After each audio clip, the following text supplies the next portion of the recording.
KKR এবং পাঞ্জাবের মধ্যে অনুষ্ঠিত হতে চলেছে আজকে সন্ধ্যে 7:30 আজকের ম্যাচ।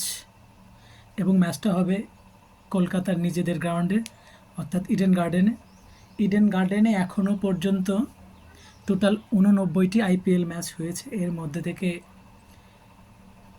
ব্যাটিং ফার্স্ট জিতেছে 37টি ম্যাচে এবং চেস করতে এসে জিতেছে 51টি ম্যাচ। অর্থাৎ আমরা যদি একটু খেয়াল করি তাহলে ভালোভাবে লক্ষ্য করে বুঝতে পারবো যে টিম পরে ব্যাট করতে আসে অর্থাৎ চেস করতে আসে তাদের জেতার সম্ভাবনা বেশি থাকে। আমরা যদি এই মাঠটার গড় রানটা দেখি তাহলে তা হবে হচ্ছে 178 রান, অর্থাৎ ম্যাচ প্রতি এখানে 178 রান হয়। তাই বলা যায় যে এটা একটা ব্যাটিং পিচ এবং এখানে ব্যাট করতে আসলে নতুন ব্যাটসম্যানই প্রথম থেকে ইচ্ছে করলে 4-6 মারতে পারে, তাকে 8-10 বল দেখে তারপরে মারতে হবে এমন কোনো ব্যাপার ইডেন গার্ডেনে কমপক্ষে নেই। এবং এখানে যে টিমটা পরে ব্যাট করতে আসে অর্থাৎ চেস করতেছে তাদের জেতার সম্ভাবনা বেশি থাকে।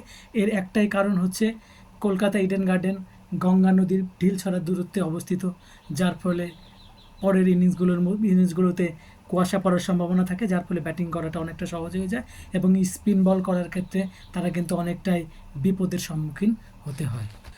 কলকাতা তাদের নিজেদের ঘরের মাঠে 84টি আইপিএল ম্যাচ খেলেছে। এর মধ্যে তারা জিতেছে 48টিতে এবং হেরেছে 36টিতে। অপরদিকে পাঞ্জাব এই ইডেন গার্ডেনে এখনও পর্যন্ত 13টি আইপিএল ম্যাচ খেলেছে। এদের মধ্যে তারা জিতেছে 3টিতে এবং হেরেছে 10টিতে। তাই যদি বলা যায় যে আমরা লক্ষ্য করলে ভালোভাবে বুঝতে পারবো যে পাঞ্জাব টিম ইডেন গার্ডেনে খুব একটা ভালো রেজাল্ট করে না। কেকেআর এবং পাঞ্জাব তারা নিজেদের মধ্যে 12টি আইপিএল ম্যাচ খেলেছে। এর মধ্যে কেকেআর জিতেছে 9টিতে এবং পাঞ্জাব জিতেছে 3টিতে। এবার দুটো টিমের আমরা যদি বোলিং এবং ব্যাটিং নিয়ে একটু বিশ্লেষণ করি তাহলে কিন্তু আমরা পরিষ্কারভাবে দেখতে পারবো যে পাঞ্জাব কিং এরা যখন ব্যাটিং করতে আসে এদের গড় এভারেজ রান কোনো ম্যাচে বেশি কোনো ম্যাচে কম, এগুলো একদম গড় করে লাস্ট 6 ম্যাচে যদি আমরা লক্ষ্য করি তাহলে দেখতে পারবো যে ব্যাটিং এভারেজ 179, অর্থাৎ ম্যাচ প্রতি এর 179 রান করে। অপরদিকে আমরা কলকাতার লাস্ট 6 ম্যাচ যদি আমরা এভারেজ করে দেখি তাহলে দেখবো যে এভারেজ রান হচ্ছে 215, অর্থাৎ একটা বড় ডিফারেন্স কিন্তু দেখা যায়।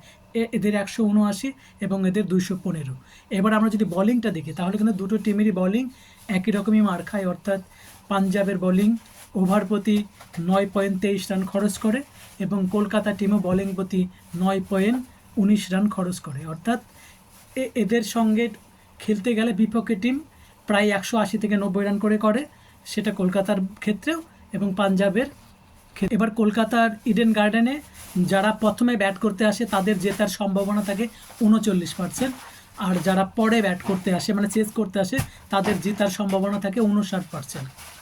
এবার দুটো টিমেরই আমরা যদি সম্ভাব্য প্লেইং 11 নিয়ে যদি আমরা একটু লক্ষ্য করি তাহলে দেখব কলকাতাতে ওপেনিং করতে আসবে পি সল্ট এবং সুনীল নারায়ণ, এবং তারপরে আসবে অঙ্কুশ রঘুবংশ, ভেঙ্কটেশ আয়ার, সুরেশ আয়ার, রিঙ্কু সিং, অ্যান্ড্রু রাসেল, রমনদীপ সিং এবং মিচেল স্টার্ক।